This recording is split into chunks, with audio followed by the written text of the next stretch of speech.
Hello everyone. तो एक ये नया लेक्चर है हमारा इस चैप्टर पे, जिसका नाम है फंक्शंस ऑफ इंडियन डेमोक्रेसी। तो फंक्शनिंग ऑफ इंडियन डेमोक्रेसी, तो इसमें हमने पहले ये सब कुछ देख चुका है। हम देख लेते हैं एक बार कि हमने कल कल कल क्या क्या देखा था। ठीक है, सो हमने ये सारी चीजें देखी थी। पावर्स ऑफ लोकसभा हमने देखा था। ठीक है, उसके पास क्या फ्रेमिंग ऑफ लॉस के क्या पावर है, उसके पास फाइनेंशियल क्या पावर्स है, कॉन्स्टिट्यूशन किस तरीके से लेजिस्लेटिव पावर सॉरी कॉन्स्टिट्यूशन किस तरीके से जो है लोकसभा को ज्यादा पावर देती है और राज्यसभा को थोड़े कम पावर्स मिलते हैं फाइनेंशियल मैटर्स में। हमने वो सारी चीजें देखी। ठीक है, कंट्रोल ओवर द एग्जीक्यूटिव हमने देखा कि जो है गवर्नमेंट पे एक अच्छा कंट्रोल फील करती है लोकसभा। ठीक है, अपने क्वेश्चंस के थ्रू, है ना, अपने मिनिस्टर्स के थ्रू। ठीक है, देन हमने ये देखा कि अगर कॉन्स्टिट्यूशन की अमेंडमेंट करनी है तो उसमें भी इक्वल भागीदारी है किसकी, हमारे लोकसभा की राज्यसभा के साथ। ठीक है, अगर हम ये election of the president and the vice president ये सारी चीजें देखें तो हमने इसमें भी देखा था कि एक इलेक्टोरल कमिटी बनती है, इलेक्टोरल कॉलीग जिसका नाम है, जिसमें कि जो मेंबर्स होते हैं वो दोनों ही हाउसेस से होते हैं। Both the houses of parliament से ये मेंबर्स होते हैं। One second.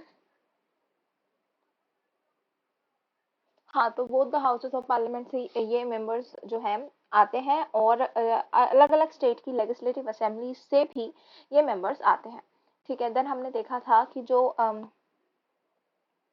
Forum of peoples review, मतलब यहाँ पे बस एक फिलोसफिकल बात थी कि ये माना जाता है कि लोकसभा के जो व्यूज हैं, लोकसभा के जो ओपिनियंस हैं, वो डायरेक्ट पीपल के ओपिनियन से आ रहे हैं, क्योंकि ऑब्वियस सी बात है कि लोगों ने यहाँ पे डायरेक्ट इलेक्शन करे हैं, तो उनके ओपिनियंस बहुत मैटर करते हैं, राइट। तो उनके इसीलिए ये बोला गया है कि लोकसभा के जो ओपिनियंस है, लोकसभा के जो व्यू है, लोकसभा जो बातें रख रहा है या फिर प्रपोज कर रहा है, जो लॉज जो बिल्स प्रपोज कर रहा है, वो बहुत ही ज्यादा बेनिफिशियल होंगे लोगों के लिए, क्योंकि लोग शायद यही चाहते हैं। ठीक है, तो इस तरह की चीजें हमने देखा था। कुछ मिसलेनियस फंक्शंस भी हमने देखा था। ठीक है, कुछ मिसलेनियस फंक्शंस भी हमने देखा था जो किसी पर्टिकुलर टॉपिक में नहीं आए लेकिन काफी इंपॉर्टेंट है। जैसे कि प्रेसिडेंट को डिसफंक्शन करना बहुत आसान है लोकसभा के लिए। ठीक है, वाइस प्रेसिडेंट का भी प्रपोजल देना बहुत आसान है। जजेस जो होते हैं सुप्रीम कोर्ट और हाई कोर्ट के, उनको हटाना भी बहुत मतलब उसके उनको हटाने के लिए भी प्रपोजल दे सकते हैं लोग, दे सकते हैं लोकसभा के मेंबर्स। ठीक है, देन अगर इमरजेंसी प्रोक्लेम करता है प्रेसिडेंट, तो उसको डिक्लेयर करना भी किसका काम है, मतलब उसको भी क्लियर करना, उसको भी कंफर्म करना किसका काम है, लोकसभा का काम है। ठीक है, फिर हमने राज्यसभा के बारे में भी देखा था, ऑल्दो हमने टॉपिक पूरा नहीं किया था लेकिन आज हम वो कर लेंगे। पर जितना हमने देखा था मैं उसके बारे में बता दूं कि हमने इनके मेंबरशिप की बात करी थी। सबसे पहले तो ये क्लियर है कि जो काउंसिल ऑफ स्टेट है, जो राज्यसभा है, उसको हम अपर हाउस भी बोलते हैं। ठीक है, परमानेंट हाउस भी कहते हैं, ऑब्वियसली बात है, क्योंकि इसके ऊपर और कोई हाउस नहीं है। ठीक है, इसके बाद हमने इसके मेंबरशिप के बारे में देखा, तो हमने देखा कि इसमें तो 250 मेंबर्स होता है, जो कि काफी कम है लोकसभा के मेंबर्स से, बट फाइन, हमें पूरा देश सिर्फ पॉलिटिक्स का नहीं बनाना है, तो आई थिंक इट्स गुड। जो 250 मेंबर्स होते हैं यहाँ पे, जिसमें से 238 मेंबर्स जो होते हैं वो कहाँ से आते हैं, लेजिस्लेटिव असेंबली से आते हैं। लेकिन जो 12 मेंबर्स होते हैं वो कहाँ से आते हैं, प्रेसिडेंट ऑफ इंडिया अपने चीफ ऑफ मिनिस्टर से कंसल्ट वगैरह करके अपने हिसाब से इनको लेकर आती है। ठीक है, अब ये जो लोग हैं वो कहीं से भी हो सकते हैं। ठीक है, अच्छी सेलिब्रिटीज हो सकती हैं किसी भी फील्ड से। ठीक है, जैसे एक्टिंग, आर्ट, कल्चर, वटेवर। ठीक है, यहाँ से हो सकती है। ठीक है, और मध्य प्रदेश क्योंकि बहुत इंपॉर्टेंट फैक्टर है यहाँ पे, तो हमें उसको स्टडी करना है। तो 11 मेंबर्स जो होते हैं वो मध्य प्रदेश से होते हैं, और हाँ, 11 मेंबर्स जो होते हैं वो मध्य प्रदेश से जाते हैं राज्यसभा में। ठीक है, अभी हम आगे देखते हैं क्वालिफिकेशन ऑफ मेंबर्स। तो हमने क्वालिफिकेशन ऑफ मेंबर्स में क्या देखा था कि जो क्वालिफिकेशन होती है दोनों ही हाउसेस की, काउंसिल ऑफ स्टेट्स हो गया या फिर जो भी है, तो इनके जो क्वालिफिकेशन है वो ऑलमोस्ट सेम है। काउंसिल ऑफ स्टेट और अपना हाउसेस ऑफ पीपल, यानी कि लोकसभा और राज्यसभा, दोनों के लिए ही जो क्वालिफिकेशन ऑफ स्टेट्स है वो एकदम इक्वल है। एक अकेला डिफरेंस जो है वो यही है कि एज लिमिट का।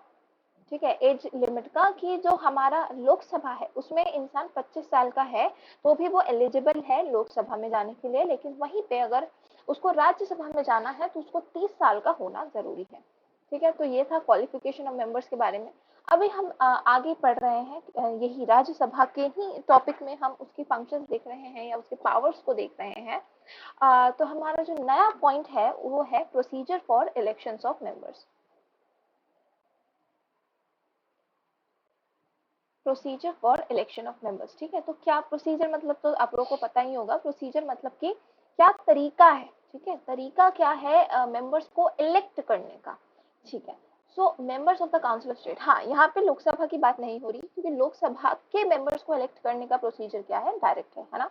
यहाँ पे हम किसकी बात कर रहे हैं, काउंसिल ऑफ स्टेट्स की बात कर रहे हैं, ठीक है, राज्यसभा। यहाँ पे जो है इलेक्शन डायरेक्ट नहीं होते हैं, हमको ये याद रखना है, नॉन डायरेक्ट इलेक्शन, ठीक है। इलेक्शन यहाँ पे डायरेक्ट नहीं होते हैं, नॉन डायरेक्ट इलेक्शन होते हैं, ठीक है, ये बात याद रखना। Then members of the council of states are elected by members of legislative assemblies, we know that, ठीक है। जो लेजिस्लेटिव असेंबलीज होती हैं अलग अलग स्टेट की, ठीक है, वो उनमें से जो है मेंबर्स इलेक्ट होते हैं यहाँ राज्यसभा के लिए। हमने पहले भी देखा था, अभी हमने कुछ टाइम पहले इसकी मेंबरशिप की बात करी थी कि जो 238 मेंबर्स होते हैं 250 में से, वो लोग कहाँ से इलेक्ट होते हैं, हमारे लेजिस्लेटिव असेंबली से होते हैं। तो वही बात यहाँ पे फिर से बोली गई है कि लेजिस्लेटिव असेंबली से हमारे जो मेंबर्स हैं वो इलेक्ट होते हैं राज्यसभा के लिए, ठीक है। अगर हम आगे देखें, the council of state shall not be subject to dissolution like the House of People. The tenure of its members is 6 years, ठीक है। तो जैसे कि लोकसभा जो है, ठीक है, तो वो डिसोल्यूट हो सकती है, ठीक है, लेकिन जो काउंसिल ऑफ स्टेट यानी कि जो राज्यसभा है वो कभी डिसोल्यूट नहीं हो सकती है, ठीक है। और इसका जो टेन्योर है, इसका जो टाइम पीरियड है वो कितना है, 6 years है। 6 साल तक जो मेंबर्स हैं वो वही रहते हैं, ठीक है। तो इसका यही टाइम पीरियड है। 1/3 of its members retire after every 2 years and in their place new members are elected। तो ऐसा होता है कि यहाँ पे हर 1/3 जो मतलब 1/3 of its members getting ना, मतलब it's a very big quantity if we say, ठीक है। तो मतलब 30 लोग हैं तो उसमें से 10 लोग, तो जैसे यहाँ पे 250 मेंबर्स हैं, तो उसका एक अच्छा प्रोपोर्शन जो है रिटायर हो जाता है हर 2 साल में, ठीक है। तो 1/3 of its member retire after every 2 years and in their place new members are elected. और उनके जगह पे क्या होता है, नए मेंबर्स जो हैं वो इलेक्ट कर लिए जाते हैं। Thus there is continuity in the tenure of council of states, ठीक है। तो यहाँ पे ये क्या बोला गया है कि continuity in tenure of council of states, यहाँ पे ये इसलिए बोला गया है क्योंकि जो यहाँ पे जो टोटल टेन्योर बोला गया है अपने राज्यसभा का वो कितना है, वो 6 years है। स्टिल यहाँ पे 1/3 पॉपुलेशन जो है, मतलब 1/3 मेंबर्स जो हैं हमारे राज्यसभा के, वो कंटिन्यूसली हर 2-2 साल में रिटायर होते जा रहे हैं और उनकी जगह पे नए मेंबर्स को जगह मिलती जा रही है। तो इससे हम देख सकते हैं कि किस तरीके से जो कंटिन्यूटी है, यानी कि जो आना जाना है मेंबर्स का, रिटायर होना, नए मेंबर्स का अलॉट होना, ये कितना कॉमन है हमारे राज्यसभा में, जो कि एक अच्छी नेसेसिटी है। क्योंकि हमें हमारे जो जिस तरीके से टाइम बदल रहा है, जिस तरीके से टेक्नोलॉजी बदल रही है, हमको नई नई सोच की जरूरत है, हमें नए तरीके से देश को चलाने की जरूरत है, और इस वजह से नए मेंबर्स का आते जाते रहना बहुत जरूरी है राज्यसभा में, क्योंकि वो एक मेन डिसीजन बॉडी है, ठीक है। तो ये हमने देखा procedure for election of members. इसमें हमने क्या देखा कि लेजिस्लेटिव असेंबली से जो है काउंसिल ऑफ स्टेट यानी कि राज्यसभा में मेंबर सिलेक्ट होते हैं, ठीक है। फिर हमने ये देखा कि इनका जो टोटल टेन्योर होता है वो 6 years होता है, इनको डिसोल्यूट नहीं किया जा सकता है। 1/3 जो है इसके मेंबर्स वो हर 2 साल में रिटायर होते हैं, उनकी जगह पे नए मेंबर्स आते हैं, और इस तरीके से कंटिन्यूटी बनी रहती है काउंसिल ऑफ स्टेट्स के टेन्योर में, ठीक है। आगे हम देखते हैं officers of parliament. One second.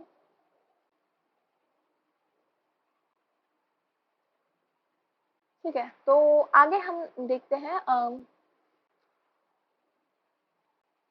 Officers of parliament.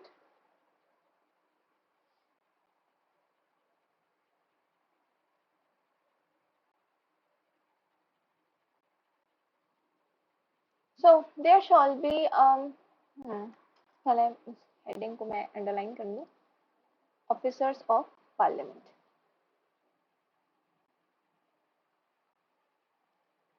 There shall be a chairman and a deputy chairman of the council of states. ठीक है, तो ये तो क्लियर हो गया कि हमारे पास एक चेयरमैन होना चाहिए और एक डेप्यूटी चेयरमैन होना चाहिए काउंसिल ऑफ स्टेट्स का।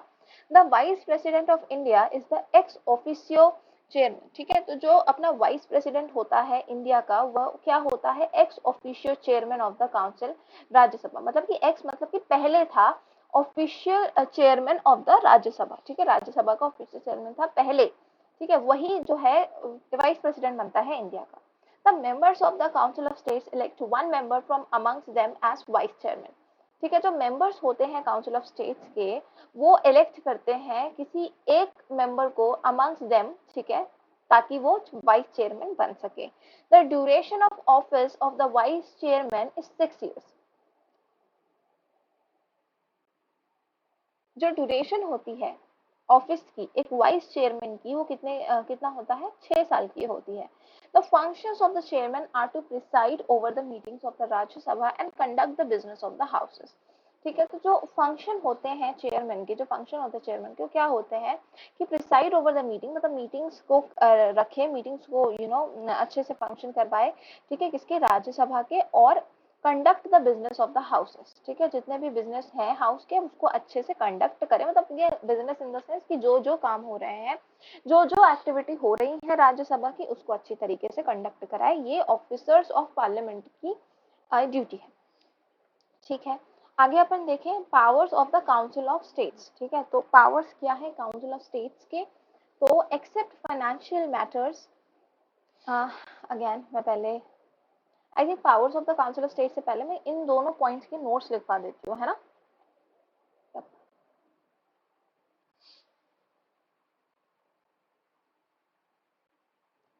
मैंने इसके नोट्स लिखवाए थे क्या, वैसे ऑल्दो ये ऑलरेडी पॉइंट में है, आई डोंट थिंक इसको नोट्स चाहिए। ऑल्दो मैं क्वालिफिकेशन ऑफ मेंबर्स के, procedure for elections of members और ऑफिसर्स ऑफ पार्लियामेंट, इन तीनों के नोट्स लिखवा रही हूँ।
ठीक है, तो क्वालिफिकेशन मेंबर में सबसे पहला पॉइंट तो यही है कि भाई दोनों ही हाउसेस के लिए जो क्वालिफिकेशन है वो इक्वल है। ठीक है,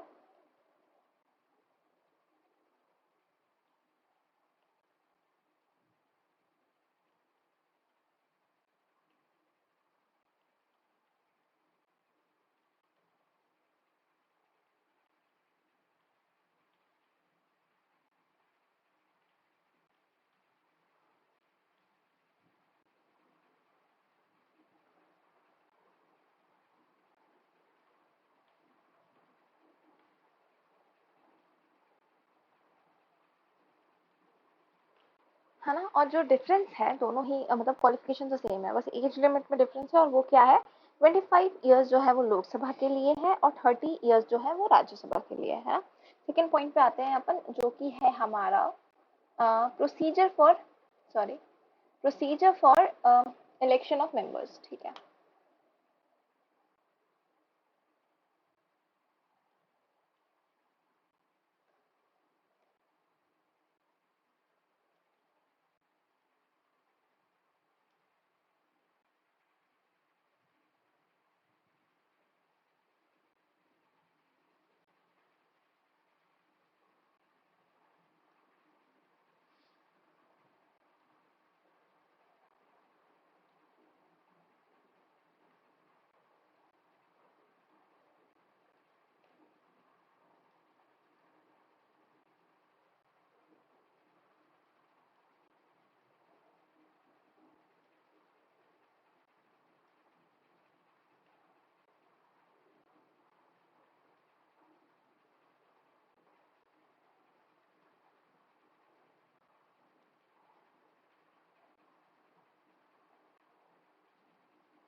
ठीक है, तो ये चीज तो क्लियर है कि जो राज्यसभा के मेंबर्स होते हैं वो कहाँ से इलेक्ट होके आते हैं, लेजिस्लेटिव असेंबली से इलेक्ट होते हैं अलग अलग स्टेट्स की। ठीक है, सेकेंडली क्या,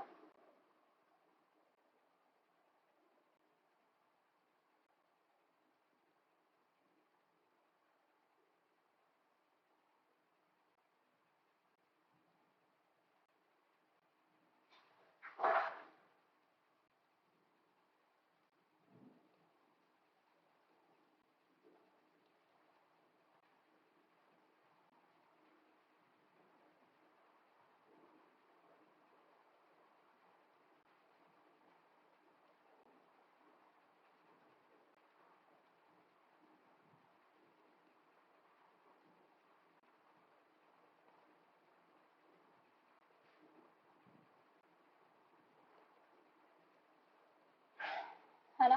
तो इससे क्या हो रहा है कि ये चीजें कंटिन्यूअस हो रही है। So although 1/3 of its members are retired every 2 year, जैसे कि मैंने बोला, लेकिन तो भी क्या हो रहा है कि हाँ सॉरी 6 ईयर्स इनका टेन्योर है, लेकिन तब भी क्या हो रहा है कि 1/3 ऑफ द मेंबर जो है वो हर 2 साल में रिटायर हो रहे हैं, न्यू वंस एलोकेट हो रहे हैं, और इसी वजह से क्या है, ये जो प्री प्रोसीजर है वो कंटिन्यूअस कह सकते हैं हम उसको। ठीक है, अभी जो नेक्स्ट पॉइंट है हम वो कर लेते हैं, ऑफिसर्स ऑफ पार्लियामेंट।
ठीक है, इतना इम्पोर्टेंट है यहाँ पे। ठीक है, तो ऑफिसर्स ऑफ पार्लियामेंट की हमने बात की कि चेयरमैन और डिप्टी चेयरमैन होता है एक राज्यसभा का। ठीक है, हमने फिर देखा कि जो वाइस प्रेसिडेंट है इंडिया का वो क्या है, एक्स ऑफिशियल चेयरमैन है राज्यसभा का। और जो ड्यूरेशन होती है एक वाइस चेयरमैन की वो कितनी होती है, 6 साल की होती है। ठीक है, तो ये चीजें हमने देख ली, हमने ये 3 पॉइंट अच्छे से डिस्कस कर लिए अपने काउंसिल ऑफ स्टेट्स के बारे में, अपने procedure for election of members और ये sorry qualification of members, procedure for election of members और ऑफिसर्स ऑफ पार्लियामेंट, हमने 3 चीजें डिसाइड कर ली है। अब आगे हम आते हैं powers of the council of states. ठीक है,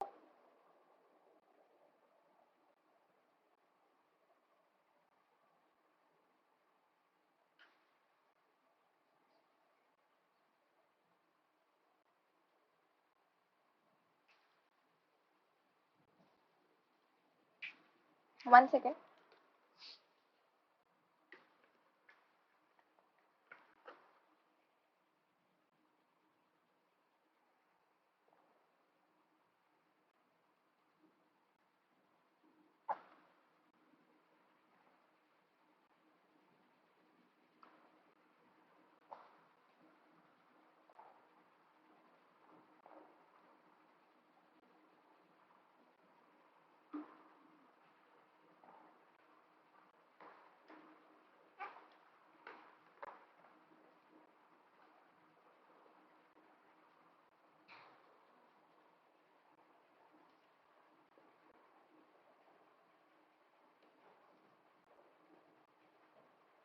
ठीक है, so this is powers of the council of states.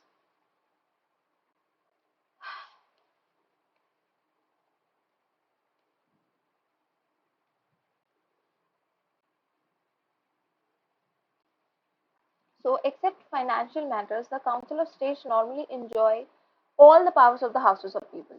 ठीक है, तो यहाँ पे क्या बोला गया है काउंसिल ऑफ स्टेट्स के बारे में कि एक्सेप्ट फाइनेंशियल मैटर्स, हमने देखा था पहले लोकसभा वाली टॉपिक में जब हम पढ़ रहे थे कि वहाँ पे जो फाइनेंशियल मैटर्स का टॉपिक आया था, तो फाइनेंशियल मैटर्स कॉन्स्टिट्यूशन के हिसाब से लोकसभा को ज्यादा दिया गया है ना, हमने ये चीज देखी थी। ठीक है, तो वही यहाँ पे बोल रहे हैं कि एक्सेप्ट फाइनेंशियल मैटर्स। ठीक है, सारे फाइनेंशियल मैटर्स को छोड़ के काउंसिल ऑफ स्टेट जो है वो नॉर्मली ज्यादा पावर एंजॉय करती है हाउसेस ऑफ पीपल से। Except financial matters the council of states normally enjoys all the powers of the houses of people.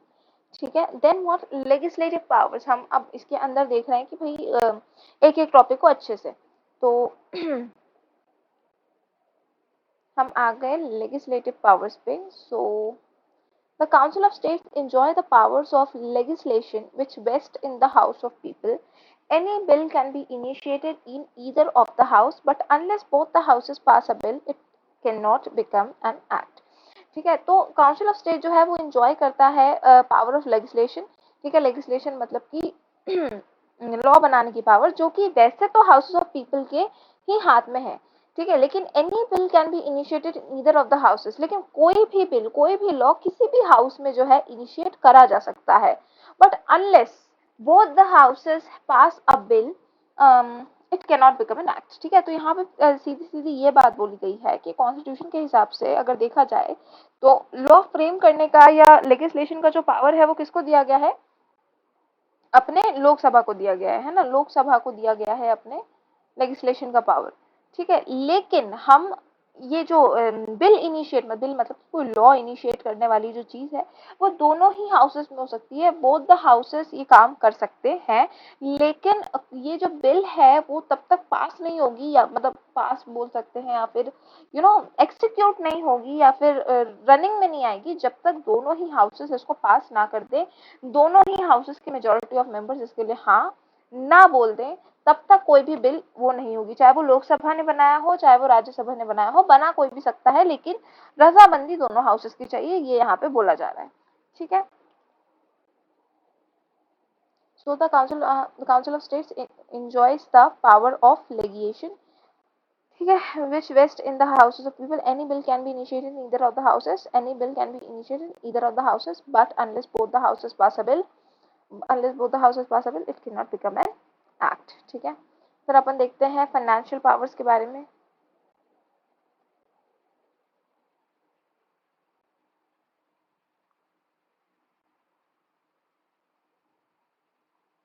Any finance bill is initiated only in the house of people. ठीक है, तो वही बात है कि financial matters में जो है थोड़े ज्यादा जो हक है वो किसको दिए हुए हैं, लोकसभा को दिए हुए हैं। तो वही बात हो रही है कि कोई भी फाइनेंशियल बिल जो है, किसी भी तरीके का फाइनेंशियल बिल जो है वो कहाँ इनिशिएट होता है, हाउसेस ऑफ पीपल में। ठीक है, मतलब कि लोकसभा में ही हमेशा फाइनेंस का बिल इनिशिएट होता है।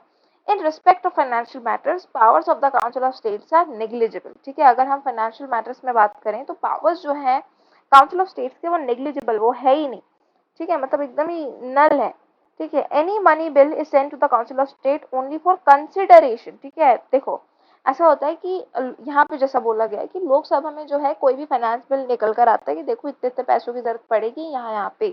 ठीक है, और फिर वो बिल एकदम सिर्फ कंसिडरेशन के लिए दे दिया जाता है राज्यसभा को कि देख लो, तुम्हें भी बता दे रहे हैं कि हमको जो है पैसे, हम पैसे ले रहे हैं ऐसा। ठीक है, तो वही चीज है, any money bill is sent to council of states only for consideration, सिर्फ कंसिडरेशन के लिए होता है। After it is presented in the house, जैसे ही वो house Lok sorry in the house of people, मतलब लोकसभा में जैसे ही उसको प्रेजेंट किया जाता है, it has to be pass by it within इन 14 डेज। मतलब कि अगर एक बार लोकसभा ने डिसाइड कर लिया, उसके सारे मेंबर्स ने डिसाइड कर लिया कि हमको कोई कुछ पैसे चाहिए, कोई बिल पास हो गया भाई, फाइनेंशियल बिल पास हो गया, तो राज्यसभा जो है उसको 14 दिनों के अंदर, ठीक है, अब यही डेटा याद रखना है अपन को, ये 14 members of the Rajya Sabha Lok Sabha कितने होते हैं, मध्य प्रदेश से कितने जाते हैं, यही सारी चीजें अपन को याद रखना है। ठीक है, तो इन सारी चीजों पे अच्छे से ध्यान देना। तो जो भी है 14 दिनों के अंदर जो है राज्यसभा को वो बिल पास करना पड़ता है। ठीक है, तो ये था फाइनेंशियल पावर्स के बारे में देख लिया हमने। Control over the executive. ठीक है, हम अब इस टॉपिक के बारे में देख लेते हैं।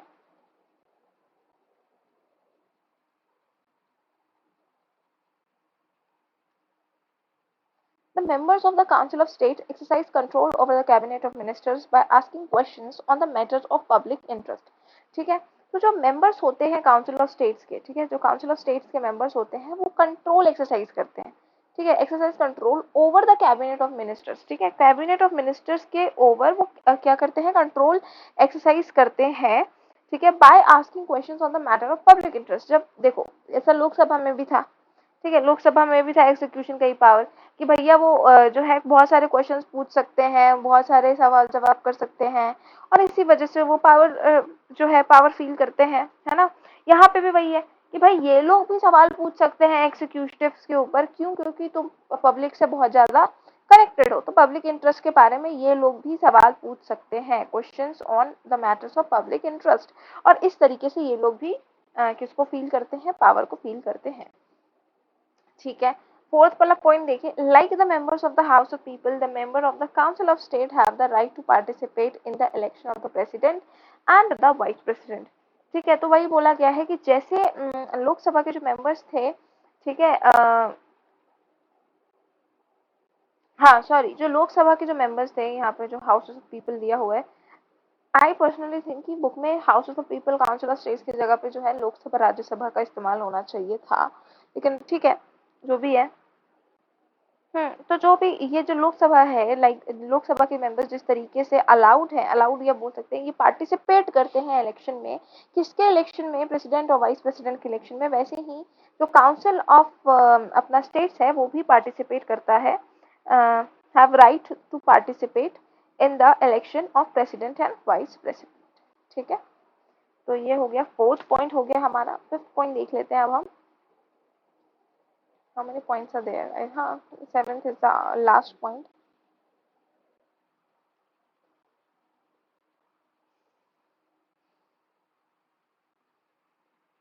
Okay, so they have power to discuss the motion of impeachment of the president.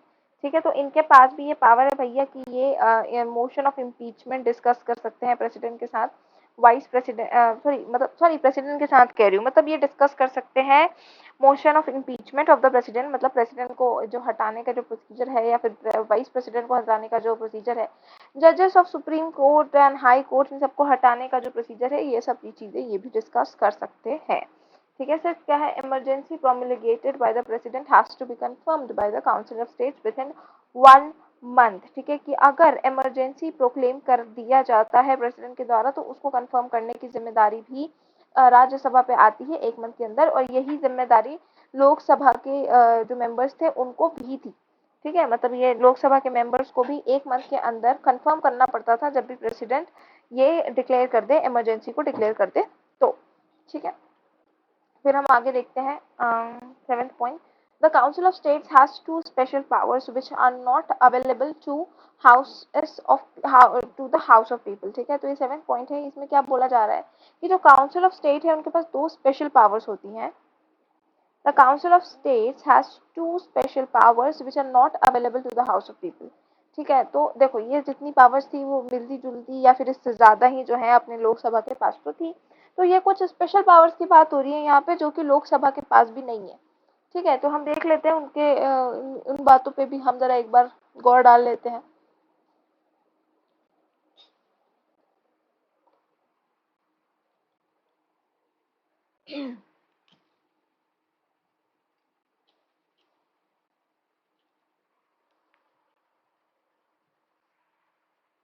ठीक है, तो अगर हम देखें जो स्पेशल पावर्स हैं अपने राज्यसभा के पास, the council can declare a subject from the state list. ठीक है, तो काउंसिल जो है वो डिक्लेयर कर सकता है एक सब्जेक्ट जो कि स्टेट लिस्ट से है, a subject of national importance, जो कि एक नेशनल इम्पोर्टेंस का सब्जेक्ट है। ठीक है, under such circumstances the parliament acquires the power to frame law on that subject of the state list। ठीक है, तो बेसिकली यहाँ पे क्या बोला जा रहा है, हमने ये चीज पिछले चैप्टर में बात की थी, इंडियन कॉन्स्टिट्यूशन जो था हमारा जो चैप्टर था उसमें हमने ये टॉपिक के बारे में बात की थी कि जो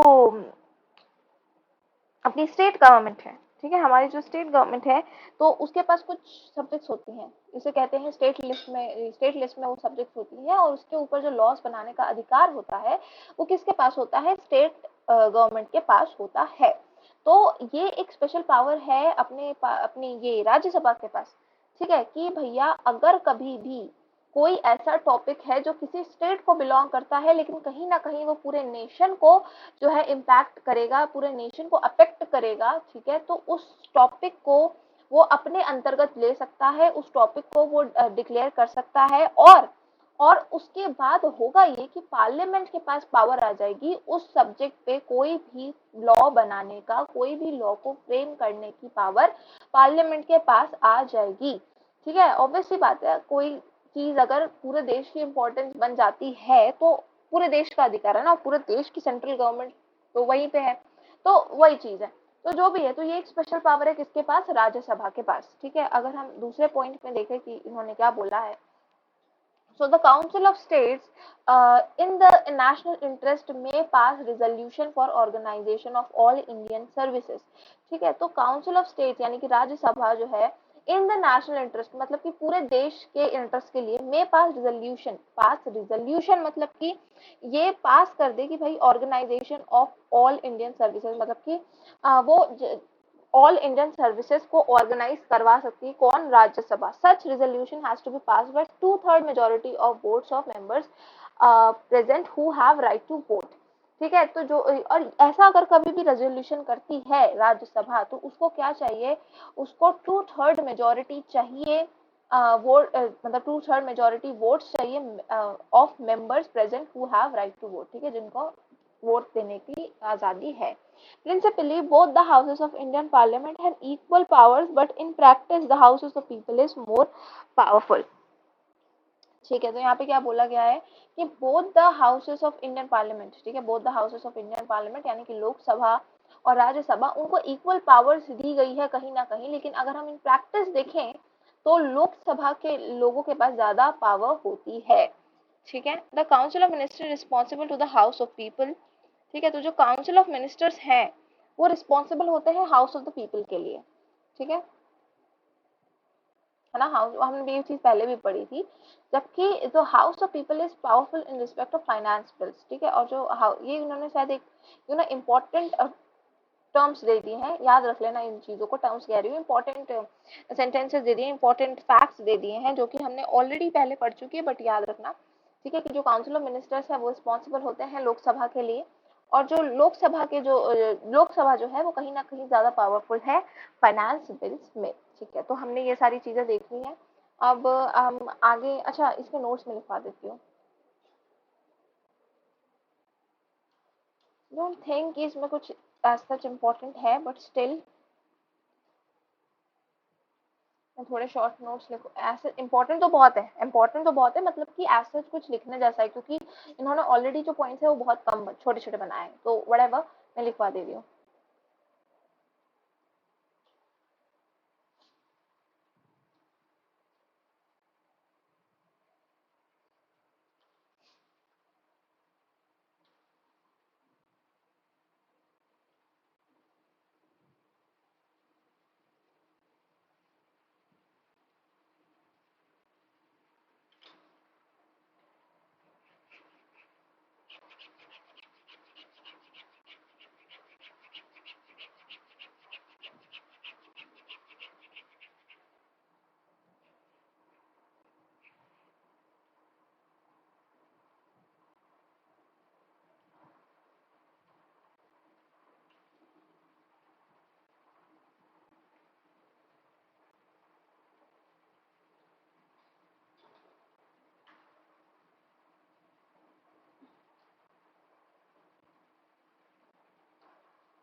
ठीक है, तो ये चीज तो अपन ने देख ली थी कि भैया दोनों जो कोई भी बिल है वो कहीं पे भी इनिशिएट हो सकती है, लोकसभा में भी राज्यसभा में भी कहीं पे इनिशिएट हो सकती है, लेकिन वो पास कभी, मतलब वो एक्ट कभी बनेगी जब तक दोनों ही हाउसेस उसके लिए रजामंदी दे दें, तभी उसको पास किया, मतलब उसको एक एक्ट बनाया जाएगा। ठीक है, फाइनेंशियल पावर्स की बात कर लेते हैं।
ठीक है, तो भाई तो फाइनेंशियल मैटर्स में तो अपन को पता ही है कि जो उनकी पावर है ऑलमोस्ट नेग्लिजिबल है। सॉरी, उनकी जो पावर है वो ऑलमोस्ट नेग्लिजिबल है। फाइनेंस बिल्स जो कि क्योंकि जो फाइनेंस बिल्स हैं वो सिर्फ लोकसभा में ही पास किए जाते हैं, और राज्यसभा को जो है उसको पास करना पड़ेगा 14 दिनों के अंदर, तो कहीं ना कहीं रिस्ट्रिक्शन है राज्यसभा को इस फाइनेंशियल मैटर्स में। ठीक है, कंट्रोल ओवर द एग्जीक्यूशन भी हम देख लेते हैं।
ठीक है, तो भैया इनके पास भी हक होता है, ये लोग भी क्वेश्चन पूछ सकते हैं पब्लिक इंटरेस्ट के बारे में एग्जीक्यूटिव से, कैबिनेट ऑफ मिनिस्टर से। ठीक है, और इसी तरीके से ये एक्सपीरियंस करते हैं पावर, है ना। अगर हम आगे के पॉइंट्स में देखें कुछ इंपॉर्टेंट है तो हम्म,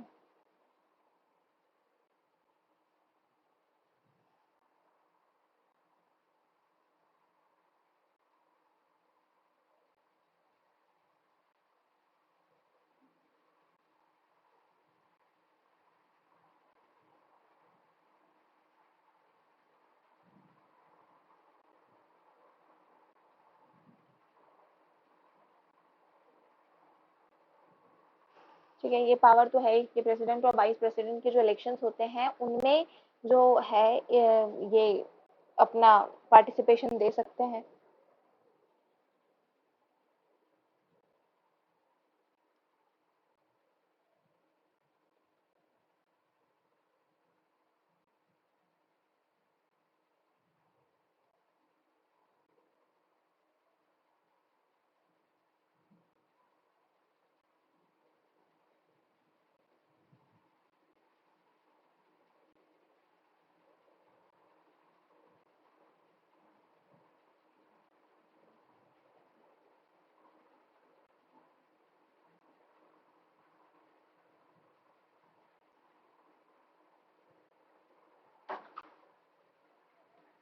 ठीक है, तो इम्पीचमेंट डिस्कस कर सकते हैं ये parliament sorry president vice president या जजेस की भी। ठीक है, अगर हम 6 पॉइंट पे आए।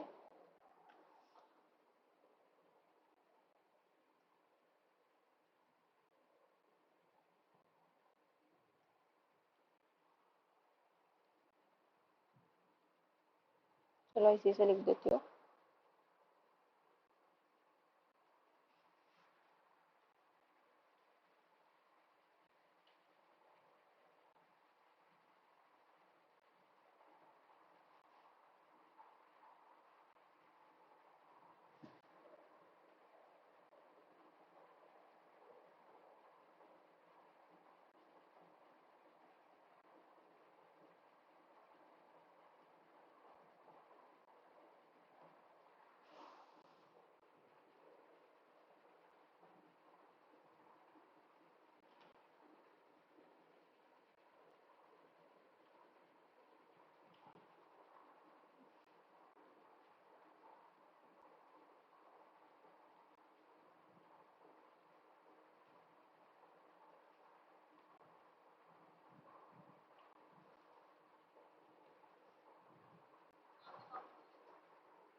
ठीक है, तो जो दो स्पेशल पावर्स हैं लोकसभा के पास जो कि सॉरी जो स्पेशल पावर्स हैं राज्यसभा के पास जो कि लोकसभा एक्सपीरियंस नहीं करता, वो ये है सबसे पहले तो कि भैया वो किसी भी सब्जेक्ट पे जो कि नेशनल इंपॉर्टेंस का लग रहा है स्टेट लिस्ट से उठाकर फ्रेम कर सकते हैं, उसकी पावर पार्लियामेंट के पास चली जाएगी।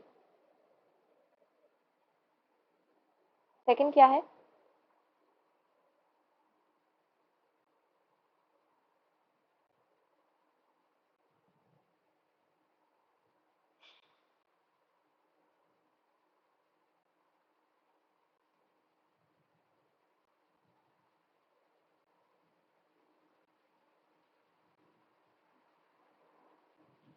ठीक है, रेजोल्यूशन पास कर सकते हैं ऑल इंडियन सर्विसेज के लिए, है ना। ये पावर भी किसके पास है? अपने राज्यसभा के पास है। ठीक है, तो ये कुछ इंपॉर्टेंट पावर्स थे अपने राज्यसभा के पास। अभी अपन देख लेते हैं कि अपन ने और क्या क्या पढ़ा। ठीक है, आगे का अपन बाद में करेंगे।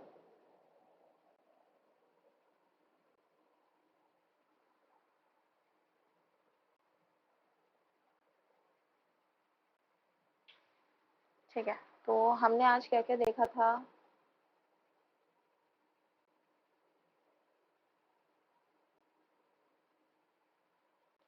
ठीक है, तो हमने देखा आज कि भैया हमने आज सबसे पहले तो हमने काउंसिल ऑफ स्टेट्स राज्यसभा को डिस्कस किया। ठीक है, उसमें हमने देखा क्वालिफिकेशन ऑफ मेंबर्स, तो हम ये डिस्कस कर चुके हैं कि भैया दो दोनों ही चीज की इक्वल होती है, एज लिमिट में डिफरेंस होती है, कितनी होती है मैं लिखवा चुकी हूँ। Procedure for election of members, ठीक है, हमने इलेक्शन ऑफ मेंबर्स का प्रोसीजर देखा, कहाँ से इलेक्ट होते हैं, लेजिस्लेटिव असेंबली से इलेक्ट होते हैं स्टेट्स की, है ना। सेकेंडली क्या, काउंसिल ऑफ स्टेट्स यानी कि जो राज्यसभा है वो डिसोल्यूट नहीं हो सकता, इसका 6 साल का टेन्योर है। ऑल्दो लोग जो हैं इसमें वो आते जाते रहते हैं, उससे फर्क नहीं पड़ता, मतलब 6 साल का मतलब ये नहीं कि सारे लोग 6 साल तक रहेंगे। इट मीन्स कि जो लोग हैं वो हर 2 साल में आते जाते रहते हैं, तो जो कंटिन्यूटी जो चीज है कंटिन्यूटी बनी रहती है। ठीक है, ऑफिसर्स ऑफ पार्लियामेंट अगर हम देखें तो there shall be a chairman and a deputy chairman. ठीक है, काउंसिल ऑफ स्टेट्स में तो हमने ये देख लिया था कि भैया जो ऑफिसर्स ऑफ पार्लियामेंट की बात की हमने की, तो उसमें एक चेयरमैन और डिप्यूटी चेयरमैन होना चाहिए। ठीक है, वाइस प्रेसिडेंट जो होता है इंडिया का वो क्या होता है, एक्स ऑफिशियल चेयरमैन होता है काउंसिल ऑफ राज्यसभा का। ठीक है, ये सारी चीजें मैंने लिखवाई हैं और ये बहुत इंपॉर्टेंट है क्योंकि पूरा डेटा वाला पार्ट है और डेटा वाली चीजें ही जो है एनटीवीसी वगैरह में पूछा जा सकता है। ठीक है, जो चेयरमैन का जो ऑफिस का ड्यूरेशन होता है वो कितना होता है, 6 साल का होता है। ठीक है, और उसका काम क्या होता है, राज्यसभा की सारी एक्टिविटीज को अच्छे से परफॉर्म करना, सारी बिजनेस जो है हाउस की उसको अच्छे से रखना, मीटिंग्स को अच्छे से प्रिसाइड करना। ठीक है, ये होता है, ये हमने देखा। उसके बाद हमने देखा powers of council of states की, भैया काउंसिल ऑफ स्टेट्स की क्या पावर है, जैसे हमने लोकसभा की पावर्स को डिस्कस किया था बिल्कुल वैसे ही। तो इसमें सबसे पहले तो लेजिस्लेटिव पावर्स हैं। ठीक है, लेजिस्लेटिव पावर्स में हमने देखा कि भैया लॉ फ्रेम करने की पावर, लेजिस्लेटिव पावर मतलब कि लॉ फ्रेम करने की पावर। ठीक है, तो लॉ फ्रेम करने की पावर भी है इनके पास। ठीक है, ये हर मतलब देखा जाए तो दोनों ही हाउसेस कोई भी बिल पास कर सकते हैं, लेकिन वो रनिंग तभी होगा, वो एक्टिंग कह रही हूँ, वो एक्ट तब बनेगा जब जो है दोनों ही हाउसेस उसको पास कर देंगे। फाइनेंशियल पावर्स में हमने देखा कि जो वो है अपना राज्यसभा, उसकी पावर्स किस तरीके से बहुत ही कम दी गई है कॉन्स्टिट्यूशन के द्वारा, एकदम नेग्लिजिबल है। और कोई भी फाइनेंशियल बिल सिर्फ लोकसभा में ही पास किया जा सकता है, और जो अपना राज्यसभा है उसको ये नेसेसिटी है कि वो 14 दिन में उसको दे दे, मतलब कि इस लॉ को पास कर दे, या सॉरी इस बिल को पास कर दे। ठीक है, कंट्रोल ओवर द एग्जीक्यूशन में हमने देखा कि वो एग्जीक्यूशन को कंट्रोल करता है अपनी पावर्स के थ्रू, अपने क्वेश्चन पूछ सकता है पब्लिक इंटरेस्ट के ऊपर। ठीक है, फिर हमने देखा कि भैया वो भी जो है पार्टिसिपेट करता है, वो मतलब कि राज्यसभा जो है वो भी पार्टिसिपेट करता है प्रेसिडेंट और वाइस प्रेसिडेंट के इलेक्शन में। हमने ये भी देखा कि जो प्रेसिडेंट या वाइस प्रेसिडेंट या ये जो भी है जजेस जो होते हैं हमारे सुप्रीम कोर्ट हाई कोर्ट के, उनके इम्पीचमेंट को भी डिस्कस कर सकता है। अगर इमरजेंसी बोल दी है प्रेसिडेंट ने तो उसको कंफर्म करना भी नेसेसरी है उसके लिए 1 मंथ के अंतर्गत। ठीक है, और कुछ दो स्पेशल पावर्स होते हैं अपने किसके पास, राज्यसभा के पास। ठीक है, जो कि लोकसभा एक्सरसाइज नहीं करती है, वो है कि सबसे पहले तो वो किसी भी टॉपिक को उठा सकता है स्टेट लिस्ट के। ठीक है, और उसको जो है वो बना सकता उसको जो है नेशनल इंपॉर्टेंस पर डिक्लेयर कर सकता है, और इससे होगा क्या कि वो जो टॉपिक है ऑटोमेटिकली पार्लियामेंट को चला जाएगा और उस पर पार्लियामेंट लॉज को फ्रेम कर सकती है। ठीक है, दूसरा पावर क्या है कि वो रिजोल्यूशन कर सकता है, रिजोल्यूशन ऑर्गेनाइज कर सकता है और इंडियन सर्विसेज के लिए। तो ये चीजें हमने देखी, ये कुछ दो इम्पोर्टेंट पॉइंट्स थे जो कि हमने देखा कि जो इन प्रैक्टिस जो है दोनों सॉरी मतलब दोनों कॉन्स्टिट्यूशन के हिसाब से दोनों ही जो हाउसेस हैं हमारे लोकसभा और राज्यसभा, उन दोनों को ही इक्वल राइट्स मिली हुई हैं, इक्वल जो है इक्वल पावर्स मिली हुई हैं। लेकिन अगर हम प्रैक्टिस में देखें तो लोकसभा जो है वो कुछ हद तक ज्यादा ही जो है पावर्स को एक्सपीरियंस करता है। तो हमने ये सारी चीजें देख ली हैं। इसके आगे का जो है the procedure of framing loss by the parliament, ये हम अगली क्लास में करेंगे। तो आज के लिए बस इतना ही।